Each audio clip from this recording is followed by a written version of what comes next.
स्वामी काज गुरु भक्ती पितृवचन सेवापती।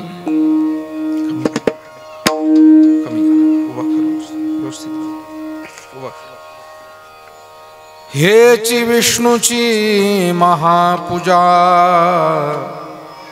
अनुभव नाही तुझा। सत्य बोले मुखे दुखवी अनेकांच्या दुःखे। हेची विष्णूची महापूजा अनुभव नाही तुझा। निश्चयाचे बळ तुका म्हणे तेची फळ। हेची विष्णूची महापूजा अनुभव नाही तुझा। महायोग पीठे तटे भीमरथ्यां वरं पुंडरीकाय दातुं मुनीन्द्रये। समागत्य तिष्ठन्तमानन्दकन्दं परब्रह्मलिङ्गं भजे पाण्डुरङ्गं।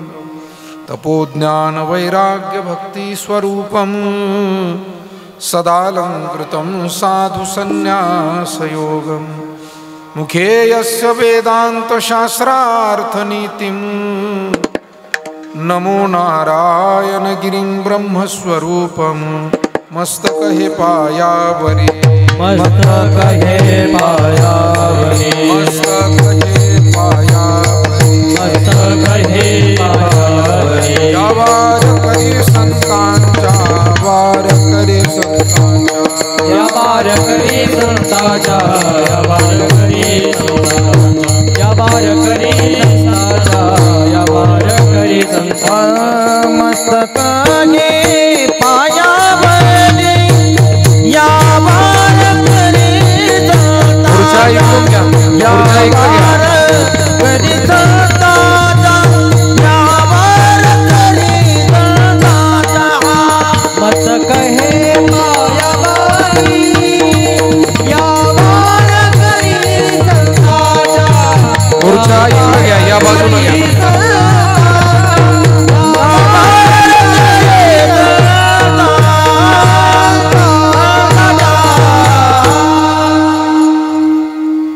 स्वामी काज गुरु भक्ती पितृवचन सेवापती। हेची विष्णूची महापूजा अनुभव नाही तुझा। संत श्रेष्ठ जगतवंदनीय जगद्गुरु श्री तुकाराम महाराज यांचा चार चरणाचा कर्मयोग हाच भक्तियोग आहे हे समजावून सांगणारा आणि जे कोणी आपला कर्मयोग पवित्र बुद्धीनं भक्तियोग समजून करतील त्यांना त्यांच्याद्वारा भगवंताची विशेष पूजा घडते अशा पद्धतीचा विचार देणारा हा अभंग या ठिकाणी सेवेसाठी घेतलाय। संकल्पित वेळेमध्ये या अभंगाच्या माध्यमातून काही सेवा भगवंताच्या चरणी थोडीशी सद्गुरूंच्या संत महात्म्यांच्या चरणी ही सेवा समर्पित करायची आहे। थोडा इको द्या थोडंसं। आपल्या बालेरायवाडी हनुमंतगाव या ठिकाणचा कानडे पाटील परिवार आणि कानडे परिवाराच्या पूजनीय मातोश्री कैलासवासी सौभाग्यवती सुंदराबाई कारभारी कानडे यांचं प्रथम वर्ष श्राद्ध प्रथम पुण्यस्मरण आपल्या सर्वांच्या उपस्थितीमध्ये साजरं केलं जात आहे। त्यांचे पती आणि या परिवाराचे मुख्य मार्गदर्शक श्री कारभारी भीमाजी कानडे, त्यांची मुलं आपल्या सर्वांशीच ज्यांचे स्नेहसंबंध या सर्व मुलांचे आहेत ते श्री बापूसाहेब कारभारी कानडे, बाबासाहेब कारभारी कानडे, नंदकिशोर कारभारी कानडे। त्याचबरोबर मुली सौभाग्यवती चंद्रकला दमाजी गाडेकर, सौभाग्यवती भामाबाई बाबासाहेब आनाप, त्याचबरोबर कैलासवासी सौभाग्यवती सुंदराबाई यांचे बंधू या परिवाराचे मामा आमचे स्नेही श्री बापूसाहेब भिवसेनजी आनापसाहेब, इतर आलेले सर्व या परिवाराचे पै पाहुणे मंडळी, विशेष करून मुलं मुली सुना नातवंड जावई सर्व पाहुणे, या कार्यक्रमाच्या निमित्तानं ज्यांचं मार्गदर्शन या कुटुंबाला आणि आपल्या या कार्यक्रमाला लाभलंय, ते लोणी येथील आपले सर्वांचे स्नेही आमच्या वरदविनायक परिवारातील मार्गदर्शक भारतजी महाराज धावणे, उपस्थित या परिवाराचे स्नेही आणि आमचेही परमार्थ स्नेही आदरणीय हरिभक्तीपरायण गाडेकर महाराज, त्याचबरोबर ज्यांनी सुंदर अशी गायनाची सुरुवात या ठिकाणी करून दिली ते संगीत विशारद विलासजी महाराज कोतकर, संगीत विशारद ऋषिकेश महाराज सेटे, त्याचबरोबर भजनी मंडळातील लोणी भजनी मंडळाचे मुख्य मार्गदर्शक आमचे निंबाळकर सर, त्याचबरोबर आमचे भाऊ पाटील तांबे आणि त्यांची ग्रामस्थ सर्व भजनी मंडळी, मृदंगाचार्य आमच्या सद्गुरू नारायणगिरी महाराज आश्रम नेवासा या आश्रमाचे विद्यार्थी, अनेक आपल्या जिल्ह्यातील आता नव्या पिढीतील प्रमुख मृदंगवादक म्हणून ज्यांच्याकडे पाहिलं जाते असे प्रसाद महाराज तरवडे, त्याचबरोबर उपस्थित या ठिकाणचे आमचे रोकडे महाराज आणि सगळी तरुण पिढीतील भजनी मंडळी, योगेश महाराज तांबे, त्याचबरोबर गावच्या भजनी मंडळाचे मुख्य मार्गदर्शक आमचे मच्छिंद्र महाराज कानडे, या भालेराय वस्तीवरती त्यांची खूप सेवा धावपळ तळमळ नेहमी भजनी मंडळामध्ये असते आणि सर्व आमची भालेरायवाडी, हनुमंतगाव, लोणी, दुर्गापूर, चंद्रापूर, पंचक्रोशीतल्या सर्व गाव, सोनगाव, सातरळ आदी सर्व गावची भजनी मंडळी या ठिकाणी उपस्थित आहे. महिला भजनी मंडळी सुद्धा उपस्थित आहे. सुंदर अत्यंत चांगली मंडप व्यवस्था आहे. आमचे रविभाऊ चौधरी पोहेगावकर यांची अत्यंत सुंदर अशी माईक व्यवस्था, साऊंड व्यवस्था, फोटोग्राफर, व्हिडिओग्राफर सर्वांचं सहकार्य आहे. आणि विशेष करून आज आपण मातोश्रींचं पुण्यस्मरण करत असताना खरं म्हणजे या मातोश्री आणि हा संपूर्ण कानडे परिवार धार्मिक परिवार आहे. आपलं भाग्य आहे की आपल्याला संत महात्म्यांचा वारसा लाभलेला आहे.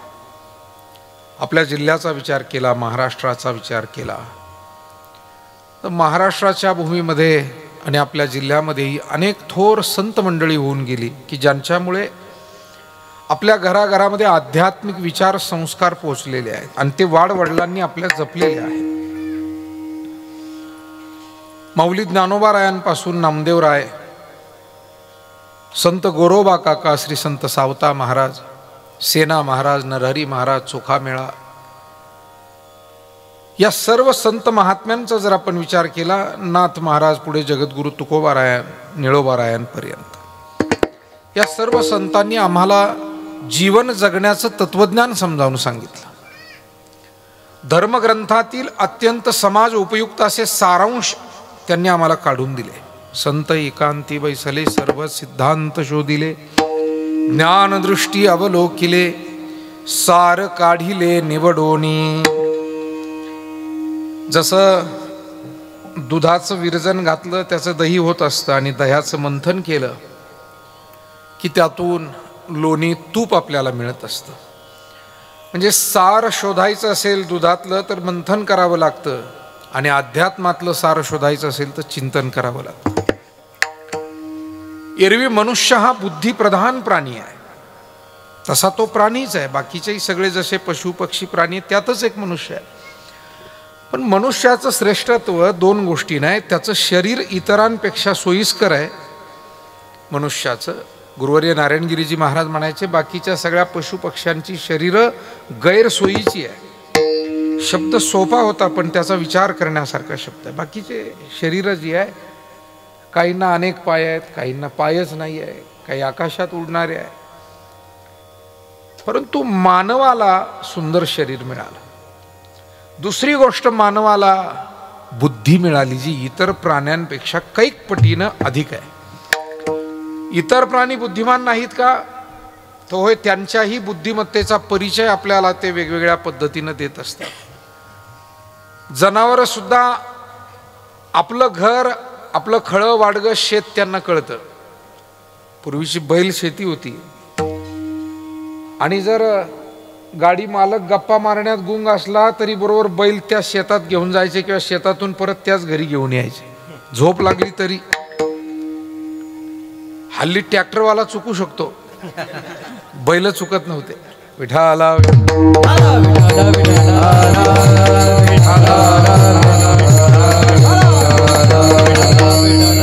म्हणजे बाकीच्या प्राण्यांनाही ज्ञान आहे, पण ते मोजकं आहे.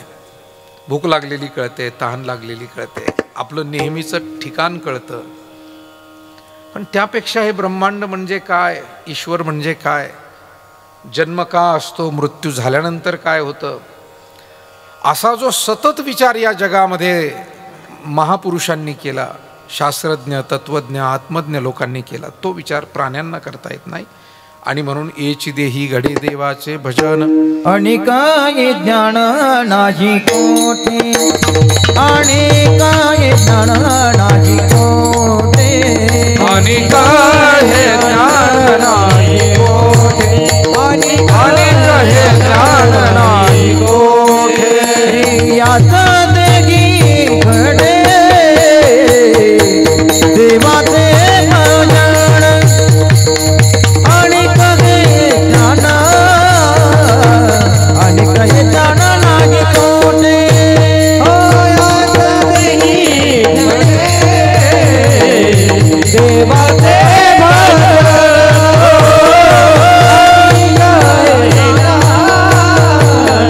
आणि कहे ज्ञान नाही,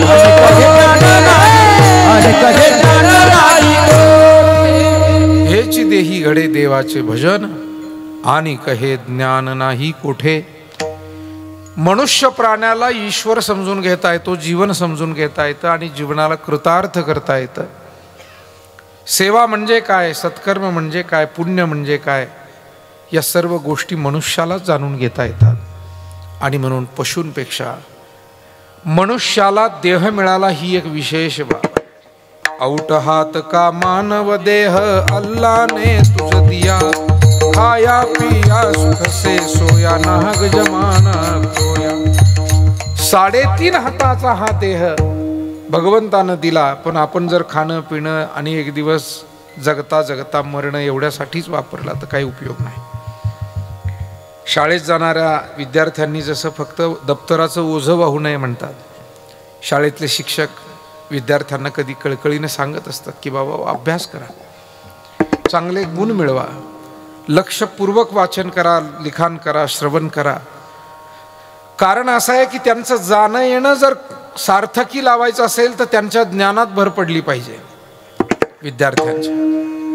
तसं मनुष्य जन्माची ही एरझार जर कृतार्थ करायची, सार्थकी लावायची, तर मनुष्याला दररोज आपल्या सद्गुणात, पुण्यात, सद्वर्तनात भर घालता आली पाहिजे. केलेलं सद्वर्तन हे सद्कीर्तीला कारण होईल, आणि प्राप्त केलेलं पुण्य हे परलोकी सद्गती आपल्याला प्राप्त करून देईल. आणि म्हणून माणसाला सुंदर देह मिळाला, देहामध्ये बुद्धीही मिळाली, आणि या जोरावरती मनुष्य या जगतामध्ये आत्मा आणि अनात्म तत्व काय, ज्याला सत्य आणि मिथ्या म्हणतात, त्याचा विचार करू शकतो. आणि असं आहे, या जगात विचारपूर्वक केलेली कृतीच सुखाला कारण होते. बाजारला जरी माणसं गेली तरी विचारी माणूसच लागतो, नाहीतर योग्य वस्तू आणण्यापेक्षा अयोग्य वस्तू घेऊन ये. जी वस्तू मूळ आहे ती आणण्यापेक्षा डुप्लिकेट वस्तू घेऊन ये. कारण त्याला जर ज्ञान नसेल, विवेक नसेल, मग साधं 10-20 रुपयाची वस्तू खरेदी करायची, तिथे सुद्धा अनुभव लागतो, ज्ञान लागतं, थोडं चिंतन बुद्धी लागते, काय बरं वाईट समजून घ्यावं लागतं. आणि ज्याला चिंतन बुद्धी असते ना त्याला बरं वाईट कळायला वेळ लागत नाही. म्हणजे एक गुरुवर्य नारायणगिरीजी महाराज सांगायचे, एक आजोबा नातू दोघं असे पायी पायी चालले होते म्हणे.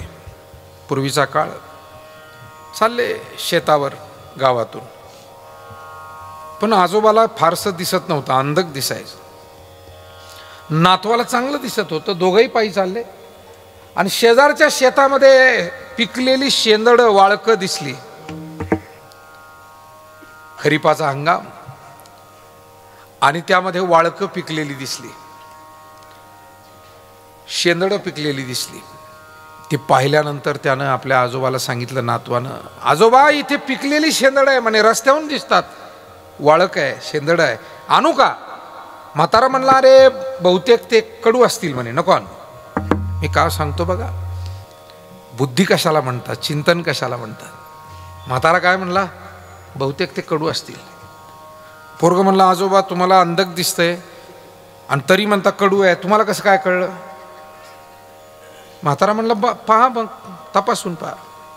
गेला तो नातू, ती शेंदडा रस्त्यावरून दिसत होती अशी. गेला आणि त्यानं ते पाहिलं, थोडं जवळ घेऊन वास घेऊन पाहिलं, नंतर जरा थोडं तोडून फोडून चाखून पाहिलं, कडू. दुसरं पाहिलं ते कडू. तो नातू परत आला, म्हणला, आजोबा ही शेंदड कडू आहेत हे तुम्हाला दुरून कसं कळलं. याला उन्हाळे पानकळे खाणं म्हणतात बरं. म्हणून आपण किती PhD जरी घेतली तरी वडीलधाऱ्यांच्या जवळ बसलंच पाहिजे, कारण शाळेतलं शिक्षण हे सुद्धा एक श्रेष्ठ शिक्षण आहे, पण ती एक स्वतंत्र वेगळी गोष्ट आहे. आणि अनुभवाचं शिक्षण ही एक वेगळी गोष्ट आहे.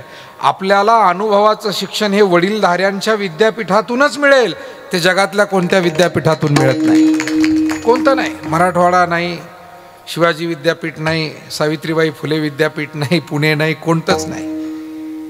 ते आजी आजोबा, आई वडील, चुलते काके, ही जी वाढ वडील माणसं असतात, ज्यांनी अनेक प्रकारे चढ उतार पाहिलेले असतात, सुखदुःख पाहिलेले असतात, अनेक अडचणीतून मार्ग काढलेला असतो, जगाने काढलेला पाहिलेला असतो. आणि म्हणून आज मला वाटतं आजची पिढी ही बुद्धिमान पिढी आहे. आणि या बुद्धिमान पिढीला अधिक नीतिमान आणि संयमी शहाणं बनवायचं असेल तर संत विचार आणि वडीलधाऱ्यांचा विचार आत्मसात करणं ही अत्यंत महत्त्वाची गरज आहे. विठाला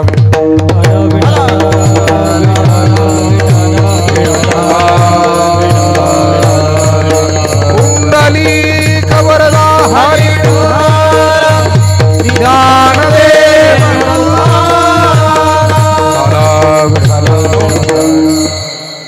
सांगण्याचा भाग इतकाच आहे, चिंतन बुद्धी जी आहे ती इतर प्राण्यांना नाही पा, ती माणसाला आहे. आणि चिंतनानं काय होतं, बरं वाईट कळू लागतं. जसं त्या आजोबाला अनुभवानं चिंतनानं कळत होतं. मग तो नातू म्हणतो, आजोबा कसं काय कळलं. अरे म्हणाले, सोपी गोष्ट आहे ना, रस्त्यावरून पिकलेलं शेंदड दिसतंय ना, आतापर्यंत कोणीच तोडून नेलं नाही म्हणजे कडू आहे. बरं एक नाही 10-5 शेंदड दिसताय म्हणतोय तू, एवढं रस्त्यावरून दिसल्यावर कोणी ठेवीत असतं होय राजा.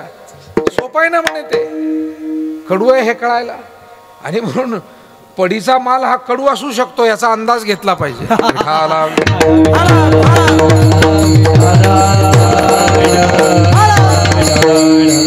याचा अर्थ जरा निवांतपणे तुम्हाला समजून घ्यावा लागेल. सगळ्या वाक्यांचे पटकन अर्थ कळत नसतात, आणि म्हणून थोडं समजून घेणं फार महत्वाचं आहे माय बाप. तेव्हा मनुष्य आपण आहोत, आणि मनुष्य म्हणून जन्माला आलो हे आपलं परम भाग्य आहे. कारण भरतखंडी नरदेह प्राप्ती हे तो परम भाग्याची संपत्ती. आणि त्यातल्या त्यात या भारतभूमीमध्ये, महाराष्ट्राच्या भूमीमध्ये आपला जन्म झाला. ही देवभूमी आहे, पुण्यभूमी आहे, तीर्थभूमी आहे, संतभूमी आहे, शौर्यभूमी आहे, त्यागभूमी आहे, सेवाभूमी आहे. किती वर्णन करणार या भूमीचे. या ठिकाणच्या अनेकांच्या शौर्यगाथा, सेवागाथा या वाचत ऐकतच आपण स्वतः जीवन जगतो आहोत. त्यातून प्रेरणा घेत आपण पुढे चाललेलो. काय काय त्याग केला लोकांनी. कुणी गोर गरीब सर्वसामान्य जनता जनार्दनासाठी आपल्या प्राणांचं बलिदान दिलं. कुणी विज्ञान तंत्रज्ञान घडवण्यासाठी आपलं योगदान दिलं. कुणी शिक्षणासाठी आपलं योगदान दिलं. कुणी अध्यात्मासाठी दिलं. कुणी शेतीसाठी दिलं. मला वाटतं या भूमीमध्ये, महाराष्ट्राच्या, भारताच्या भूमीमध्ये त्यागी, तपस्वी, सेवाधारी लोक झाले, आणि त्याचा फायदा आपल्याला आज होतो आहे. तेव्हा या पद्धतीची संतभूमी, देवभूमी असल्यामुळे या संतांनी दिलेला विचार काय आहे, तर या संतांनी दिलेला विचार असा आहे, कर्म आणि धर्म या दोनही मार्गांचा मेळ घालणं हा संत विचार आहे. मला वाटतं कर्म मार्ग त्याला आपण काम असं म्हणू, आणि धर्म मार्ग, अध्यात्म मार्ग त्याला नाम असं म्हणू. काही ठिकाणी फक्त नाम घ्या हेच सांगितलं जातं, आणि काही ठिकाणी फक्त काम करा हेच सांगितलं जातं. मी आपल्याला सांगू, नुसतं नाम घेत बसाल तर उपासमार होईल, कारण काही कामच नाही केलं तर 2 पैसे मिळणार कुठून, धान्य मिळणार कुठून आणि प्रपंच चालणार कसा.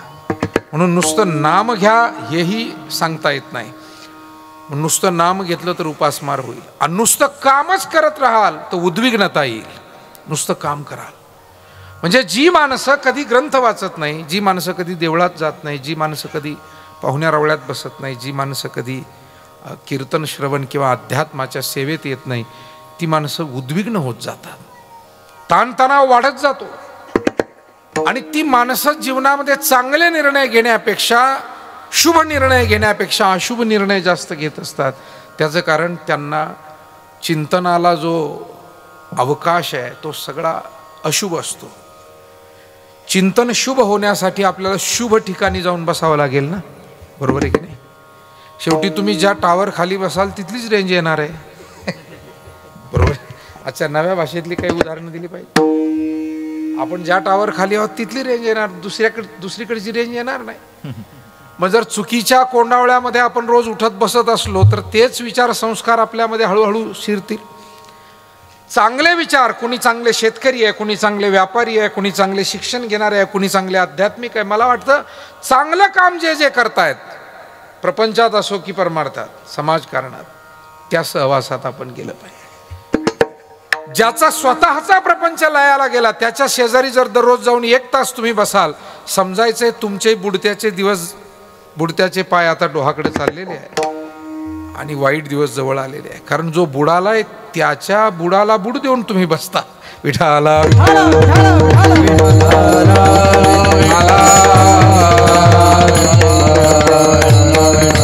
कुंडली कवरदा हरी.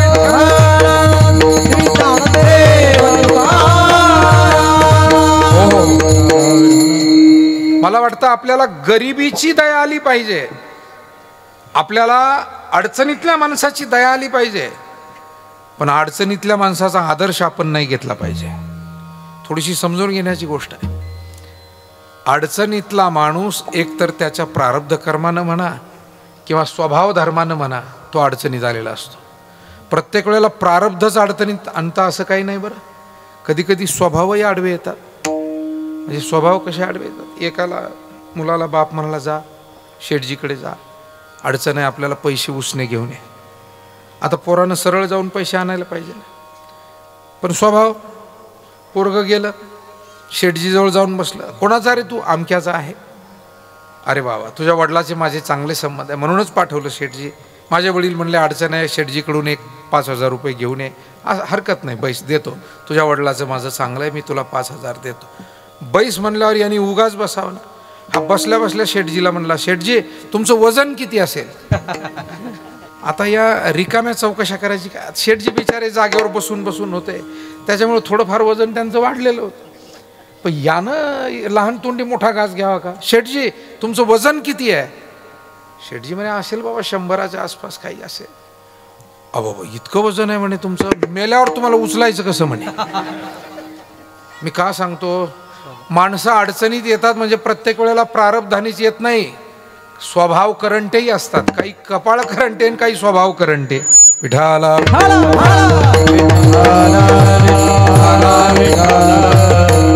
शेठजीला काय पैसे दिले असतील असं वाटतं तुम्हाला? 2 मुस्कडात लावल्या आणि तुझा बाप नाही, बापाचा बाप आला तरी देत नाही म्हणला पैसे. आता जा, माझ्या मरणावर उठलाय तू आणि तुझ्या बापाने तुला पाठवलं, मरणाची भाषा करतो. तुम्ही मेले तर कसं उचलाय? तेव्हा मला पुढची कथा लांबवायची नाही. स्वभाव, मी तर नेहमी म्हणतो की कोणत्याही क्षेत्रात काम करायला भांडवल लागतं. विशेष करून व्यापारामध्ये भांडवल लागतं. छोटी दुकान जरी टाकायची म्हटलं, छोटासा व्यवसाय तरी भांडवल. पण मी आपल्या शेतकऱ्याच्या सगळ्या मुलांना सांगत असतो की बाबा हो, तुमच्या आईवडिलांनी शेती करून कष्टानं भांडवल दिलं असेल तुम्हाला, पण आणखी एक भांडवल जे तुमचं तुम्हाला या व्यवसायात टाकावं लागेल, आणि ते भांडवल म्हणजे सुस्वभाव. सुस्वभाव. आई वडील तुम्हाला पैसे देतील, दुकान उभं करून देतील, पण चांगला स्वभावरूपी भांडवल, त्याची गुंतवणूक तुम्ही केली तर तुम्ही पुढे जाणार आहात. तुम्ही या दुकानात आलेल्या माणसांशी उद्धट बोलाल, दुर्लक्ष कराल, निग्लेक्ट कराल, किंवा बोलणारच नाही तो बोलला तर असा उद्दामपणा कराल. आणि मला वाटतं बरेच माणसं हा उद्दामपणा मुद्दाम करतात. आणि मग काय होतं, जुनी माणसं म्हणायची 100 सवं पाऊणशे. ही म्हण नव्या पिढीला कळणार नाही. 100 सवं 125 होत असतं. पण व्यापार जर चांगला केला नाही तर त्याच्यासाठी म्हण आहे 100 सवं 125 नाही, 100 सवं पाऊणशे. मुद्दलात पडे तोटा ऐसा खोटा उदीम विठाला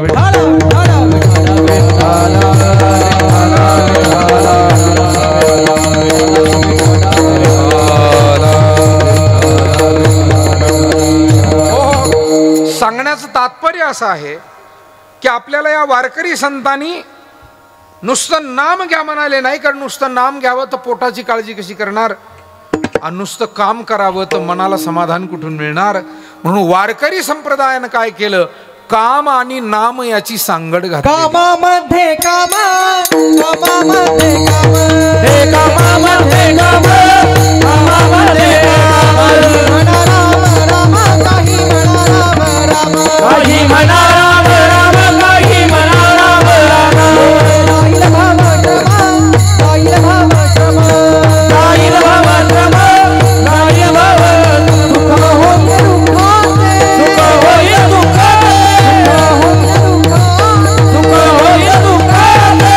आहार विहार युक्त आहार विहार, युक्त आहार विहार, युक्त आहार विहार, युक्त आहार विहार, युक्त आहार विहार, युक्त आहार विहार, युक्त आहार विहार. कामामध्ये काम, काही म्हणा राम राम. जाईल भवश्रम, सुख होईल दुःखाचे. माणसानं भगवन नाम घ्यायचं म्हणून प्रपंच सोडावा असं सांगितलं नाही. प्रपंच हा सोडावा लागत नसतो. ज्यावेळेला विशिष्ट आध्यात्मिक साधना आणि ती बुद्धी तयार होते, तो अधिकार तयार होतो, तेव्हा प्रपंच हा सुटत असतो. आणि प्रपंचू सहजे सांडवले, माऊलींचे शब्द आहे. प्रपंच हा सहज सुटला तरच सोडावा. आपल्याला जखम होते शरीरावर आणि हळूहळू ती बरी व्हायला लागली की त्यात खपली धरते. ती जखमेवर खपली येते. पण ती खपली काढू नये म्हणतात. तसं खपल्या काढूच नाही. काय ते त्याच्यात काही चांगलं होत नाही महाराज कोणाचं खपल्या काढण्यामध्ये. आता बरं झालं आज शेवटचा दिवस आहे त्याच्यामुळे काही खपल्या आता निघणार नाही. विठाला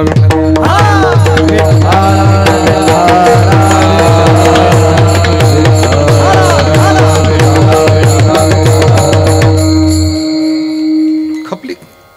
पण ती जर बळजबरी काढली शरीरावरच्या जखमेची खपली तर ती रक्ताळते, ती जखम पुन्हा सुरू होते. तसं त्याग जो करायचा आहे ना तो मारून मुटकून मुद्दाम होऊन किंवा ओढून ताणून करू नये. घर सोडायचंय तशी अवस्था पाहिजे. अनेक महापुरुष सेवा कार्यासाठी एवढे समर्पित झाले होते की घर सोडलं नाही, घर सुटलं त्यांचं. आपोआपच सुटलं. कधी सुटलं हे कळलंच नाही. प्रपंचात राहून विरक्त जीवन अनेक जण जगले. पण सर्वसामान्य माणसाने प्रपंच विनाकारण सोडायचा नाही. महाराज म्हणतात न सांडावे दोन्ही वार. आपल्याला ही दोन्ही प्रकारची जी जबाबदारी आहे, सुखे करावा संसार, न सांडावे दोन्ही वार. दया क्षमा घर सोजवीत येतील. संसार सोडा असं सांगत नाहीत. कर्मयोग हा सुद्धा महत्वाचा आहे. आणि म्हणून कर्मयोग करावा, पण कर्मयोग आसक्त राहून करू नये, अनासक्त राहून करावा. जसं यात्रेला जावं, धर्मशाळेमध्ये एखादी खोली घ्यावी, मुक्काम करावा, पण त्या खोलीला माझं म्हणू नाही. माझं म्हणता येईल काय? कारण आपल्याला माहिती असतं आपण 1 किंवा 2 दिवसासाठी ही खोली मुक्कामासाठी घेतलेली आणि तिचं उचित असं दाम भाडं देऊन आपल्याला पुन्हा मार्गस्थ व्हायचं आहे. तसंच या प्रपंचामध्ये सुद्धा आलेला जीव हे जर सदोदित ध्यानात ठेवेल की 2 दिवसापुरता मी आलेला आहे आणि मग मी विनाकारण का एवढं चुका करायच्या, का अट्टहास करायचा, का कोणाला सतत दुखवायचं, का पापकर्म करायची. कारण शेवटी या जगामध्ये कितीही कोणी मोठा असला तरी त्याला मृत्यू आजवर चुकवता आलेला नाही. विद्वानाला नाही, ज्ञानाला नाही, संताला नाही, अहो देवाला नाही. कारण या मृत्यूलोकाचा नियम देवानं सुद्धा पाळला. ज्यानं नियम घातले त्यानं अगोदर पाळावे म्हणतात, आणि ज्यानं नियम घातले त्यानं जर पाळले तर लोकही त्या नियमांचं पालन करत असतात. विठाला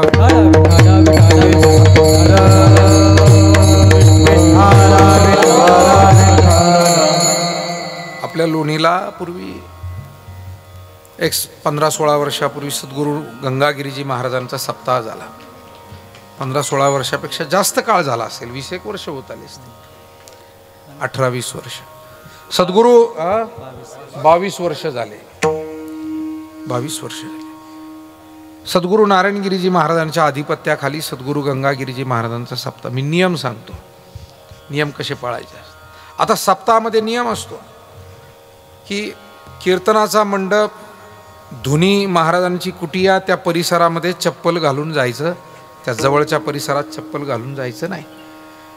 आणि ते जुनी स्वयंसेवक मंडळी आहे गोपाळ समाजाची, येवला तालुक्यात सावरगाव म्हणून आहे, आणि ते पिढ्यानपिढ्या येत आहेत. बरं, त्यांच्या 4-4 पिढ्या झाल्यात. हा सप्ताह जसा सुरू झाला ते स्वयंसेवक असतात, स्वच्छता करतात, पत्रावळी उचलतात, कुणाला लघवीला याला बसू देत नाही त्या पटांगणात, लांब जा म्हणतात, चप्पल असली काढा म्हणतात. त्यांच्या हातात बांबू असतात, ते आपटून आपटून फुटलेले राहतात, फुटके बांबू, पण ते असे आपटतात, चप्पल घालू देत नाही. तर त्या सप्ताह परिसरामध्ये त्यावेळेला स्वर्गीय पद्मभूषण खासदार बाळासाहेब विखे पाटील हे 8 दिवस बिगर चपलाचे फिरत होते.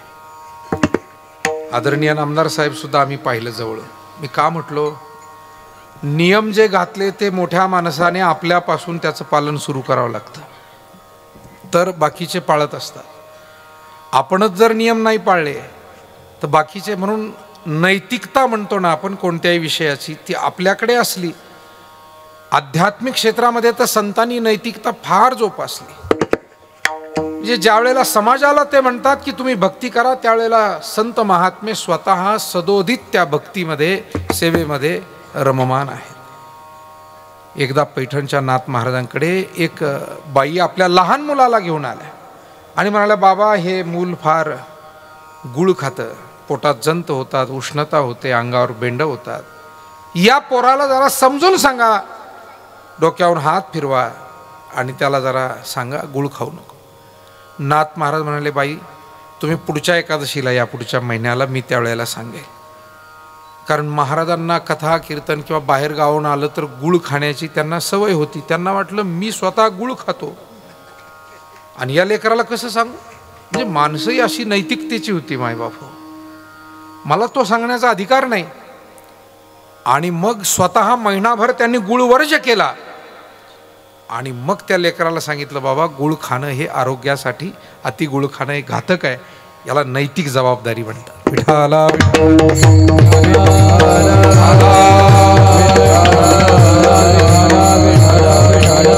कुंडली कवरदा हरी विठ्ठल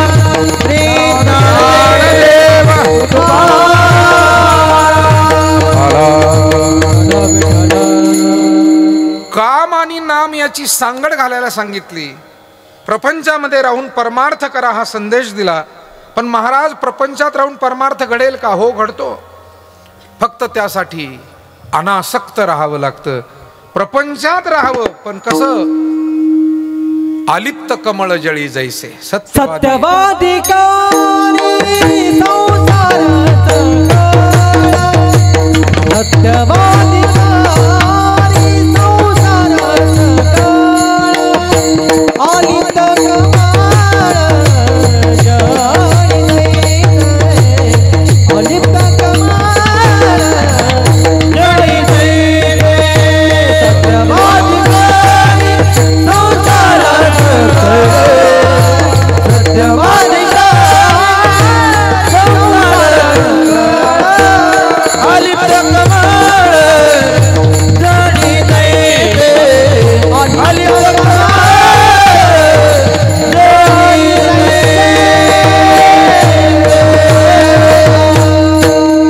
सत्यवादी करी संसार सकळ, आलिप्त कमळ जळी जैसे.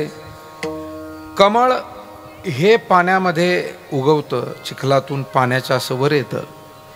पण कमळाच्या पानांचं वैशिष्ट्य असं आहे की त्या कमळाच्या पानाला पाणी भिजवू शकत नाही. पाण्यात राहूनही ते अलिप्त राहतं, कोरडं राहतं. मला वाटतं जीवनामध्ये संग असूनही असंग राहणं ही एक कला आहे. आपण स्वतः मनाने त्यापासून थोडंसं अनासक्त, त्या कर्मफलापासून स्वतःला बाजूला ठेवणं ही फार महत्त्वाची. एका शिष्यानं साधूला विचारलं, आपल्या गुरुला, महाराज, ज्या संसारामध्ये सतत लोक उद्विग्न दिसतात, दुःखी दिसतात, ताणतणावात दिसतात, त्याच संसारात तुम्ही सुखी, आनंदी, समाधानी कसे राहू शकता? साधू महात्मे म्हणाले, मी तुला उत्तर देईल योग्य वेळी. शिष्यानं त्यांचा प्रश्न विचारला होता. एके दिवशी ते साधू महात्मे त्या शिष्याला बोलावून घेतात आणि सांगतात, अरे बाळा, काही दिवसापूर्वी तुम्हाला प्रश्न विचारला होता की लोक दुःखी आहेत आणि याच संसारात, मृत्यूलोकात तुम्ही सुखी कसे? तर त्याचं उत्तर मी तुला आज देणार आहे. सांगा महाराज. मला हे 2 नारळ आहेत माझ्याकडे, या दोन्ही नारळाची शेंडी काढ आणि मंदिरात नेऊन ही नारळं देवापुढे फोड. पण एक नारळ असं आहे म्हणे की याच्यात पाणी आहे आणि दुसरं असं आहे की हे वाळलेलं आहे. पण दोन्ही नारळ फोडताना एक काळजी घे, आतला प्रसाद फुटू देऊ नको. तुमच्या लक्षात आलं काय सांगितलं गुरुनं? एक ओलं नारळ आहे, एक वाळलेलं गडगड गडगड वाजणार आहे. सांगितलं दोन्ही नारळ देवापुढे फोड, पण आतला प्रसाद फुटू देऊ नको. तो विद्यार्थी गेला, त्या नारळाच्या शेंड्या काढल्या, देवापुढे फोडलं. एका नारळामध्ये पाणी निघालं.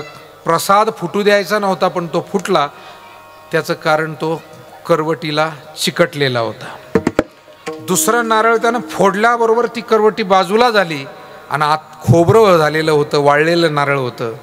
ते खोबरं जसंच्या तसं निघालं. तो गुरुजीकडे घेऊन आला आणि गुरुजी म्हणाले, काय झालं? म्हणे, गुरुजी, तुम्ही सांगितलेलं काम केलं, पण एकाच नारळाच्या बाबतीत ते झालं. म्हणे, हा प्रसाद जसाच्या तसा निघाला. गुरुजी म्हणले, का निघाला? म्हणे, या खोबऱ्यानं करवटीला सोडलेलं होतं म्हणे. गुरुजी म्हणले, मग करवटीच्या बाहेर होतं का खोबरं? नाही, करवटीच्या आतच होतं, पण चिटकलेलं नव्हतं म्हणे. फार काय तुमच्या लक्षात आहे? मी असंग कसं राहायचं याविषयी हा विचार आपल्या पुढे मांडतो. करवटीला चिटकलेलं नव्हतं आणि म्हणून हे खोबरं फुटलं नाही. हे दुसरं नारळ फोडल्याबरोबर जसजशी करवटी तुटली तसतसं ते खोबरंही, त्याचा प्रसादही तुटला. त्याचं कारण ते चिटकलेलं होतं. म्हणे, किती चिटकलेलं? म्हणे, उलथनं वाकतही इतकं चिटकलेलं. आताचे उलथणे तर ते याचे स्टीलचे आहेत. मी लोखंडी उलथणे होते आपल्या घरात त्यावेळेचं बोलतोय. लोखंडाचे, पितळाचे उलथणे असायचे, जाड असायचे, पण ते सुद्धा वाकायचे हो कधी कधी. काही काही खरंच लई चिटकलेले आहे. त्यांना जर म्हटलं, बाबा चला वारीला, आता ही गोष्ट खोबऱ्यापुरती नाही चालली, ही आपल्यापर्यंत येऊन पोहोचली, तुमच्या माझ्यापर्यंत येऊन पोहोचली. बऱ्याच वेळेला आपण सेवा करण्याची संधी असते, पण माणसं विनाकारण टाळतात, वेळ नाही, वेळ नाही. आणि मी म्हणतो, शेवटच्या ज्या वेळेला बोलावणं येतं, मग आपल्याला म्हणायला संधी असते का वेळ नाही? मग मात्र जे जसं काही आहे ते तसं तिथेच टाकून आपल्याला निघावं लागतं. हातातला घास सुद्धा तोंडात पर्यंत जात नाही. ग्रासगिळी सत्ता नाही हाती विठाला.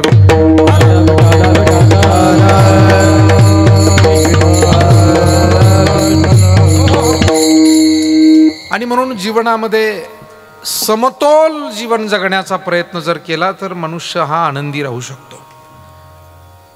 पैशाला आणि कामाला महत्त्व जरूर द्या, पण ते किती द्यायचं? नात्यालाही महत्त्व दिलं पाहिजे ना. आज आपण कानडे परिवाराकडे इथे वेळात वेळ काढून आलात ना. हे सगळे तिघेही बंधू, तिन्ही सुना, त्यांचे वडील कारभारी पाटील, हा सगळा जो परिवार आहे, या परिवारानं जी माणुसकी, प्रेम जपलेलं आहे, गेलेल्या आजीबाई आहेत त्यांनी जी काही माणुसकी जपलेली आहे, आणि त्या प्रित्यर्थ तुम्ही आज मतदानाचा दिवस आहे महाराष्ट्रामध्ये, एक महत्त्वाचा, संपूर्ण महाराष्ट्रात आज विधानसभेसाठी मतदान होत आहे. पण याही परिस्थितीत आपण इतक्या संख्येनं स्त्री पुरुष जमलात, हे मला वाटतं विचारपूर्वक वागण्याचं लक्षण आहे. म्हणून पाहुण्या रावळ्यांमध्ये गेलं पाहिजे, देवाधर्मामध्ये गेलं पाहिजे, सुखदुःखामध्ये गेलं पाहिजे.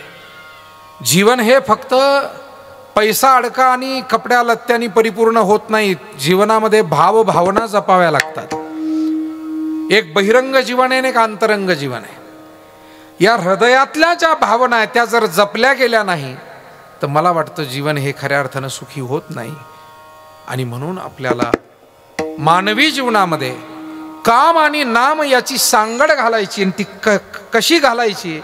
तुकोबाराय म्हणतात, आपल्या वाट्याला आलेलं काम आपण प्रामाणिक हेतून करायचं, सेवाबुद्धीनं करायचं. मग देवाची वेगळी सेवा करायची सुद्धा गरज नाही. जसं एखादा सेवक आहे त्यानं मालकाचं काम इमाने इतबारे करावं. एखादा शिष्य आहे त्यानं गुरुची आज्ञा पाळावी, गुरुची सेवा मनोभावे करावी. एखादी मुलं मुली आहेत त्यांनी आपल्या घरातले आईवडिलांचं वचन मानावं, त्यांची सेवा व्यवस्थित करावी. किंवा पत्नी आहे तिनं पतीची सेवा करावी.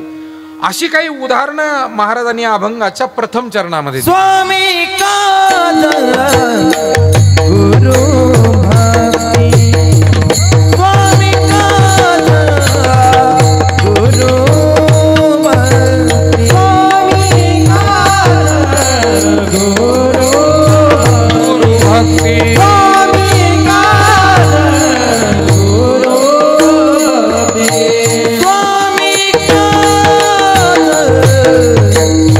गुरु भक्ती, स्वामी काल गुरु भक्ती, स्वामी काल गुरु भक्ती, स्वामी काल पितृवचन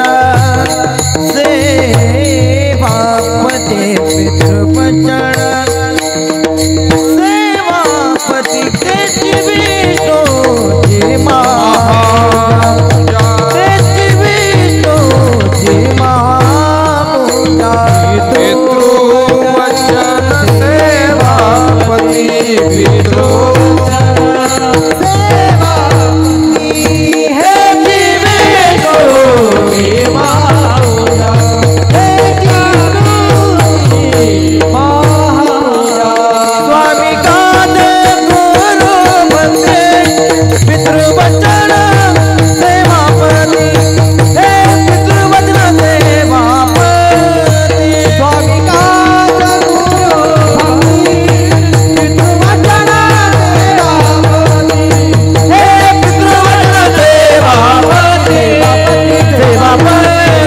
सेवापती. जगद्गुरु तुकाराम महाराज अभंगाच्या प्रथम चरणातून स्वामी काज गुरुभक्ती पितृवचन सेवापती असं मार्गदर्शन करतात. मला वाटतं इथे काही महत्वाची उदाहरणं दिलेली आहे. याचा अर्थ एवढंच काम म्हणजे देवाची पूजा असा अर्थ नाही. गणितामध्ये एकच उदाहरण सोडून दाखवलं जातं. तदनुसार जीवनात जिथे जिथे त्या सूत्राचा वापर करून गणित सोडवता येईल ते सोडवावं लागतं. आयुष्याची सुद्धा गणितं सोडवावी लागतात. नंतर उदाहरण एखादं आपले शिक्षक आपल्याला देतात. तसंच आहे इथे उदाहरण म्हणून काही गोष्टी सांगितल्या. म्हणजे आपल्या वाट्याला आलेलं काम आपण प्रामाणिक करावं एवढाच त्याचा अर्थ आहे. आपल्या वाट्याला आले स्वामी काज, एखादा नोकर आहे त्यानं मालकाशी प्रामाणिक राहा आणि प्रामाणिक राहून सेवा केली तर ती भगवंताची पूजा आहे. म्हणून पूर्वीच्या काळामध्ये साल महिन्यानं कधी कधी माणसं राहायचे, पण इतक्या प्रामाणिकपणे काम करायचे की त्या मालकापेक्षाही त्या शेतावर, त्या सामानावर आणि त्या कामावर त्या गड्यांचा अधिकार. कधी कधी तो गडी जर नाही म्हणला तर मालकाचं चालत नव्हतं. एवढं एकमेकाचं प्रेम हो. तो जर म्हणला नाही हे नाही पेरायचं, मालक म्हणायचं बरं भाऊ तुझ्या सोयीनं होऊ दे. कारण त्याला तेवढं ज्ञान होतं, तेवढा अधिकार त्याच्या सेवेचा होता आणि तेवढं प्रामाणिकपणे तो एकमेकांना ते जपतही होते, सांभाळ करत होते. आता हल्ली काळ बदलतोय आणि त्याच्यामुळे साल महिना वगैरे रोज सुद्धा नाही, आता सगळं उगतंय आणि त्याच्यामुळे काळच बदलतोय. मुद्दा असा आहे, स्वामी काज आपल्या मालकाची किती इमाने इतबारे सेवा करावी. मला वाटतं हनुमानजींनी प्रभू रामचंद्राच्या सेवेमध्ये जेव्हा ते सहभागी झाले, राम कार्यासाठी तिथून पुढे त्यांनी वाहूनच घेतलं. आणि त्या कामामध्ये कुठेही त्यांनी कमीपणा कधी बाळगला नाही. जे करायचंय ते ओझं जे अंगावर पडेल ते करत होते. म्हणजे जेव्हा लक्ष्मणाला बाण लागला, शक्ती लागली आणि सकाळपर्यंत संजीवनी वनस्पती आणायची होती हिमालयातून. युद्ध कुठं चालू आहे ध्यानात घ्या, लंकेमध्ये, भारताच्या दक्षिण टोकाला. आणि औषध आणायचं आहे भारताच्या उत्तर टोकातून, हिमालयातून, आणि रातोरात आणायचं आहे. मला वाटतं जितकं जोखमीचं, जबाबदारीचं आणि अडचणीचं काम आहे, तितकी आपल्या जवळच्या महत्त्वाच्या व्यक्तीची आपल्याला आठवण येत असते. एरवी येवो न येवो, पण ज्या वेळेला अडचण मोठी आहे त्यावेळेला महत्त्वाच्या. आणि ध्यानात घ्या, जीवनातल्या महत्त्वाच्या समस्या आपल्या जवळची महत्त्वाची माणसं सोडवू शकतात, ते दुसरं कोणी नाही. आणि म्हणून जेव्हा लक्ष्मणाला शक्ती लागली, राम प्रभू म्हणाले, अरे हनुमान कुठे आहे, बोलवा. पहिली आठवण कोणाची आली? नळ नीळ जामवंत वानर सैन्य सगळे होते, पण प्रभूच्या लक्षात आलं आता हे काम फक्त हनुमंत करू शकतात. हनुमंतजी आले. अहो, हे सुषेण वैद्यानं जे सांगितलंय, तुम्हीच आणलं या वैद्याला. लंकेतलाच वैद्य होता तो. बघा बरं काय गंमत आहे. डॉक्टर आहे, उपचार करणारा आहे, तो असं म्हटला नाही की तुम्ही त्या पार्टीचे आहे, मी आता पेशंट तुमचं घेत नाही. आहे की नाही गंमत? सुषेण वैद्य हा रावणाचा वैद्य होता. नाव आहे त्याचं रामायणामध्ये, सुषेण. परंतु त्यानं सांगितलं की होय, माझा धर्म आहे उपचार करणं. पेशंट कुणी असो, माझा वैरी का प्रत्यक्ष असे ना, पण त्याला बरं करणं हा माझा धर्म असतो. आणि म्हणून मी जरूर तुम्हाला औषध उपचार करील, पण औषध माझ्याकडे नाही आहे. औषध तुम्हाला हिमालयातून आणावं लागेल. हनुमानजी आता बघा काय करायचं. राम प्रभूंनी जबाबदारी दिली. हनुमानजी म्हणाले नाही की आता इतक्या दूर आहे, कसा जाऊ, पोचणं होईल का. मला वाटतं ज्याला खरीखुरी कामाची तळमळ असते, आजही असंख्य अशी माणसं आपल्या अवतीभोवती असतात की ते जबाबदारी नीटपणे पार पाडतात. ज्याला पारच पाडायची नाही. म्हणजे एका घरी पाहुणे आले, दूध नव्हतं चहाला, भारत महाराज. तर बापानं पोराला हाक मारली, म्हणले जा रे, शेजारी आपले तात्या राहतात ना, त्यांच्या वस्तीहून दूध घेऊन ये जा. पोरग म्हणलं पण आता दुपार भरली, दूध शिल्लक असेल का. बघा बरं, ज्याला काम करायचं नाही त्याची सुरुवात कुठून होते पहा तुम्ही. हे निगेटिव्ह असतात, हे भयंकर निगेटिव्ह असतात हे काम न करणारे लोक. मग ते कोणी असू शकतं, एखादा वृद्ध असू शकतो, एखादा तरुण, एखादी स्त्री. निगेटिव्ह विचार ज्याचे आहे ना, ते शंका घेऊन सुरू करतात. दुपारची वेळ आहे, मग तिथे दूध शिल्लक. अरे म्हणे, एवढं घर खातं पितं घर आहे, ते काय दूध काय संपतं का त्यांच्या घरात, जा असं म्हणे. पण दुपारच्या वेळी आता सगळे शेतावर गेले असतील तर घरी कोणी असेल. अरे 5-25 माणसाचं खटलं आहे, एकदम सगळे शेतात जातात काय म्हणे. कोणीतरी 4-2 घरी असतील, जा दूध घेऊन ये. पण तिथं कुत्रालाही खराब आहे म्हणे, त्याने जर मला धरलं तर. बाप म्हणला जाऊच नको बाबा, मी जातो घेऊन येतो. हे असे काही सुपुत्र जन्माला आलेले आहेत काही घरांमध्ये. विठाला खरं तर तरुण पिढीला असं जर कुणी वागत असेल तर त्याला त्याची शरम वाटली पाहिजे, लाज वाटली पाहिजे. त्याचं कारण आहे की आम्ही इतके तरुण धडधाकट असताना आजही जर आमच्या म्हाताऱ्या माणसांना कष्ट करावे लागत असतील आणि आम्ही आयतं बसून खात असू, तर याच्यासारखं लाजीरवानं जीवन दुसरं कोणतं नाही. विठाला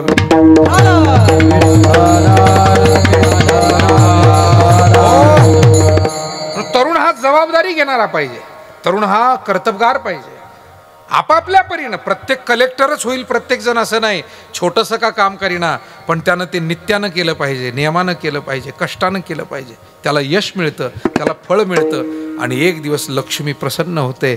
लक्ष्मी नारायणासह प्रसन्न होते. ध्यानात, कष्टाला फळ आहे, परंतु सातत्य नाही, सेवा नाही. चला, ज्याला नाही करायचं तो न म्हणत असतो, पण हनुमानजी असं म्हणाले नाही. थेट हिमालयात कसा जाऊ. त्यांनी उड्डाण केलं आणि थेट हिमालयात पोचले. पोचल्यानंतर तिथे ती वनस्पती त्यांना कधी वर दिसायची, कधी खाली दिसायची. रात्रीचा अंधार, सूर्योदयाच्या आत पुन्हा लंकेत पोचायचंय. काय करावं, परीक्षा आहे. वनस्पती ते काही सापडे ना, चकवा बसू लागला. मग हनुमानजी होते, त्याने विचार केला आता असं तसं काही काम करून चालणार नाही, आता हा पर्वतच उचलूया. मला वाटतं ज्याला नेटानं एखादी गोष्ट पार पाडायची असते ना, तो मग कितीही कष्ट पडले तरी त्याची तयारी ठेवतो. मला वाटतं याचंच नाव पर्वत उचलणं आहे. काय पडतील ते कष्ट पडू दे, पण आता मी ही जबाबदारी घेणार, असं म्हणून त्याने तो पर्वत उचलला. निघाले, पण आणखी संकट आलं. अयोध्येवरूनच चालले होते. इकडे दक्षिणेत येताना भरत होता रामाचा धाकटा बंधू. त्याला वाटलं काहीतरी भयानकच आहे, कोण आहे, कसला पर्वत घेऊन चाललाय, बहुतेक माझ्या रामावरच तर काही संकट नाही. आणि म्हणून त्यानं एक बाण मारला. तो हनुमानजींच्या पायाला लागला आणि ते खाली आले. खाली उतरावंच लागला, अशा पद्धतीचा तो बाण होता. पण उतरत असताना रामाचं नाव घेत घेत ते उतरले. आणि भरताच्या लक्षात आलं, आपण आपल्याच माणसाला काहीतरी त्रास दिला आहे. जवळ गेले, आहो तुम्ही तर रामाचे सेवक. हो म्हणाले, मी रामाचा सेवक, मला क्षमा करा, मी गैरसमजानं तुम्हाला हा बाण मारलेला आहे. परंतु काय झालं, तुम्ही पर्वत का घेऊन चाललात? त्यावेळेला हनुमानजी म्हणाले की भरतजी, लक्ष्मणाला असा एक बाण लागलाय, शक्ती बाण, आणि त्यामुळे त्याचा प्राण वाचवणं गरजेचं आहे. त्याला संजीवनी वनस्पती पाहिजे, ती सूर्योदयाच्या आत पाहिजे. काम होणं महत्त्वाचं नसतं, ते टाईम लिमिटमध्ये होणंही महत्त्वाचं असतं, नाही का? टाईम लिमिटमध्ये झालं तर त्याचं आणखी श्रेष्ठत्व असतं. आणि म्हणून मला सूर्योदयाच्या आत जायचं आहे. हनुमानजींचा सत्कार केला. सगळ्या अयोध्येला तेवढ्या रात्री उठवलं आणि सगळी अयोध्या उठली. कौसल्या माता, सुमित्रा माता, काही सगळे विचारत आहेत. आणि कौसल्यानं सांगितलं, हनुमान, रामाला एक निरोप देशील माझा? रामाची आई कौसल्या सांगते, रामाला एक निरोप दे बाळा. रामाला म्हणावं, अयोध्येमध्ये 14 वर्षानंतर तुला यायचं, आम्ही तुझी वाट पाहतो. पण रामाला सांग, लक्ष्मणाशिवाय मागं येऊ नको. तुझ्या सेवेसाठी माझ्या सवतीचा मुलगा सुमित्रेचा तो तुझ्या बरोबर आलेला आहे. म्हणून रामा, तू एकटा येशील तर मला आवडणार नाही, हे कौसल्यानं सांगितलं. लक्ष्मणाची पत्नी होती, तिनं मात्र काहीही विचारलं नाही. एवढं सगळं तिथं चाललेलं आहे, पण सुनबाईचा एक धर्म म्हणून ती शांत बिचारी उभी आहे. आणि मग हनुमानजी स्वतः म्हणतात की तुम्ही का विचारत नाही तुमच्या पतीचं कसं, तब्येत कशी आहे, काय? तिने एक उत्तर दिलेलं आहे तिथे रामायणामध्ये. ती म्हणाली, माझ्या पतीला बाण लागला हे मी ऐकलंय, परंतु ज्यांचं मस्तक प्रत्यक्ष रामाच्या मांडीवर आहे, राम स्वतः बसलेले आहे, मला खात्री आहे त्यांना काही होणारच नाही. मला वाटतं कुटुंबामध्ये हा एकमेकाविषयी इतका विश्वास ज्या वेळेला परस्परांचा असतो, जावा भावा सगळ्यांचा, त्यावेळेला अडचणी दूर होतात, संकट हरतात आणि कुटुंब पुढे जात असतं. विठाला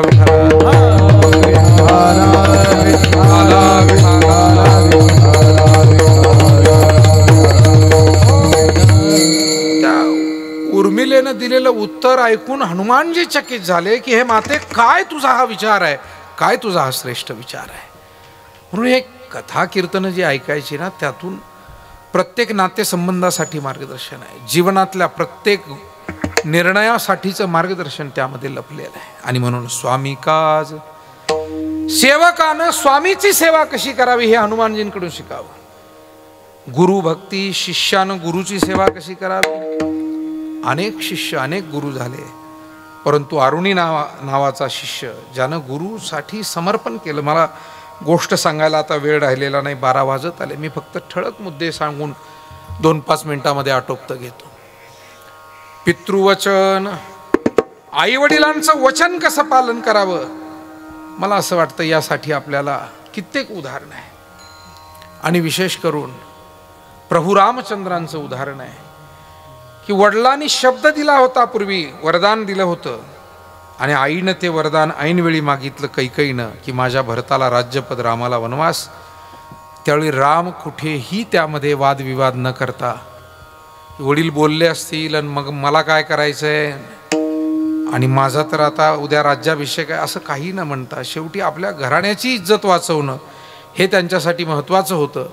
आणि म्हणून रघुकुल रीती सदा चली आई, प्राण जाई पर वचन न जाई. त्यांनी ते वचन पाळलं. पितृवचन, सेवापती, एका पत्नीनं पतीची सेवा, पतीची या मता अनुसरोनी पतिव्रता. पतीच्या मताला अनुसरून पत्नीनं वागावं आणि पत्नीचं हित पतीनं जपावं. मला वाटतं हेच त्या नात्यातलं खरं श्रेष्ठत्व आहे. कारण शेवटी एवढी मोठी जबाबदारी त्या गृहस्थ आश्रमावर आहे. म्हाताऱ्या माणसांची जबाबदारी गृहस्थी माणसावर आहे. मुलाबाळांना घडवण्याची जबाबदारी गृहस्थी माणसावर, पती पत्नीवर आहे. देव धर्म समाजातला जो कोणी तहानला भुकेला या सगळ्याची जबाबदारी गृहस्थी माणसावर आणि त्यांच्यावर आहे. म्हणून गृहस्थाश्रम सामान्य नाही. दाम्पत्य जीवन ही काही सामान्य गोष्ट नाही. पती पत्नी म्हणून करत असलेली सेवा ही सामान्य नाही. फक्त ती सेवा करताना, ते जीवन संसारी जगताना एकमेकांना समजावून घेणं, सांभाळून घेणं आणि अडचणीतून एक विचारानं मार्ग काढणं, आणि तेच महत्वाचं. म्हणून रामासोबत सीतामाई सुद्धा वनवासाला गेल्या. वास्तविक कैकेयीनं वनवास रामाला मागितला होता, लक्ष्मणाला नाही आणि सीतेला नाही. लक्ष्मण का गेले तर म्हणाले, सेवा करणं हेच माझं उद्दिष्ट आहे, तुम्हाला सोडून मी राहणार नाही, तुमची सेवा करायची. आणि सीतामाई का गेल्या तर आता लग्न करतानाच तुमच्या सुखदुःखात सहभागी होण्याचं वचन मी दिलेलं आहे सूर्याच्या साक्षीनं, देवा ब्राह्मणाच्या. कारण लग्न ही सूर्याच्या साक्षीनं लावावीत बरं का. म्हणून एकतर अभिजित मुहूर्त, त्याला दुपारचं म्हणतात, आणि गोरज मुहूर्त सायंकाळी सूर्य असताना, फक्त तो मावळतीला गेलेला. अंधार पडल्यावर लग्न लागणं याला राक्षसी विवाह म्हणतात. आणि हल्ली सगळा राक्षसी तडाखा चाललाय. हळदी तर निम्या रात्री लावतात. काहींना आता हळद होऊन गेली की नाही सकाळी सांगावं लागतं, झाली हळद, झाली आता उठा. म्हणजे इतके बेधुंद झालेले. वाट लावली आपल्या संस्कृतीची सगळ्या अलीकडच्या या पद्धतीने. विठाला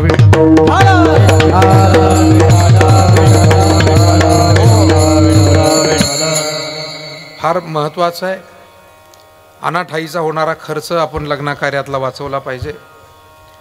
अनावश्यक अशी करमणूक ती टाळली पाहिजे. जरूर गीत, संगीत, वाद्य, नृत्य हे असावं, पण त्याला एक संस्कृती असावी, त्याला काही ती विकृती होणार नाही याची काळजी घ्यावी.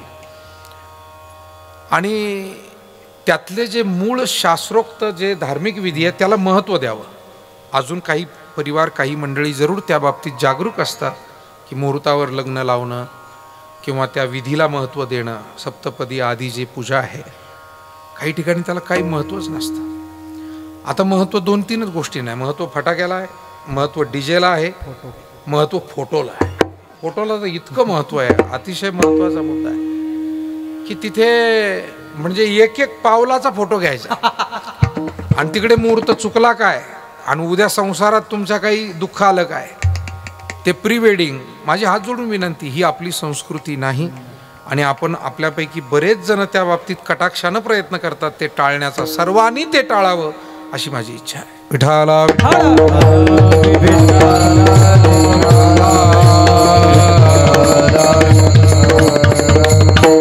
पती पत्नी एकमेकाशी एक विचारानं, संस्कारानं जर राहतील तर ती सुद्धा भगवंताची पूजा आहे. हेच महाराज म्हणतात, या पद्धतीनं सेवा जीवनामध्ये करणं ही भगवंताची महापूजा आहे.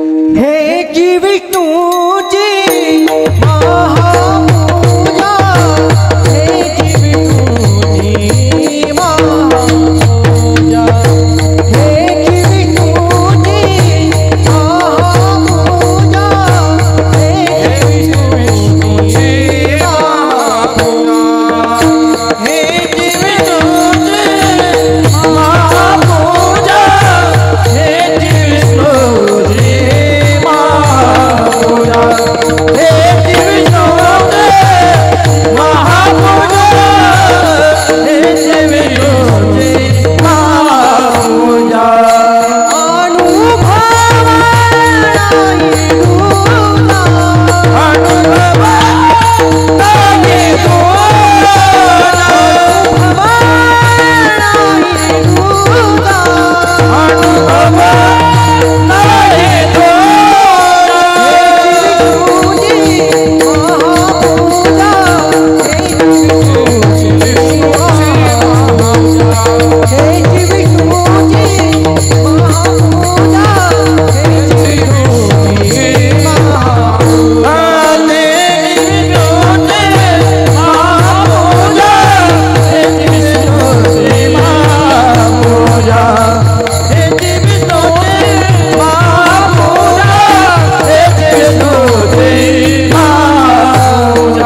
विष्णूची महापूजा अनुभव नाही तुझा. ज्ञानोबरायांनी ज्ञानेश्वरीमध्ये सांगितलं, तया सर्वात्मका ईश्वरा स्वकर्म कुसुमांची वीरा पूजा केली होय अपारात तोषा लागी.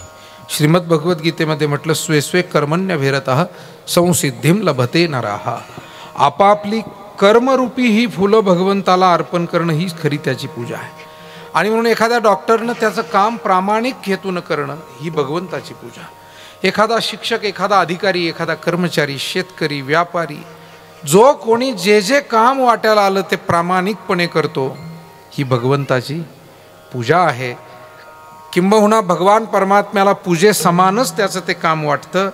आणि म्हणून मला वाटतं आपल्या वारकरी संतांनी काम आणि नाम याची सांगड घालून हा विचार आपल्याला दिला की हेची विष्णूची महापूजा अनुभव नाही तुझा. सत्य बोले मुखे दुःखवी अनेकांच्या दुःखे. आपण जीवनामध्ये सत्य बोलावं, सत्य वागावं आणि इतरांच्या सुखदुःखात सहभागी व्हावं. मला वाटतं सज्जनाची व्याख्या काय, जो इतराच्या दुःखानं दुःखी होतो आणि इतराच्या सुखानं सुखी होतो तो सज्जन. दुर्जनाची व्याख्या काय, जो इतराच्या सुखानं दुःखी होतो आणि इतराच्या दुःखानं सुखी होतो तो कोण आहे, दुर्जन. अनेकांच्या घाते निवतील ज्यांची चित्ते.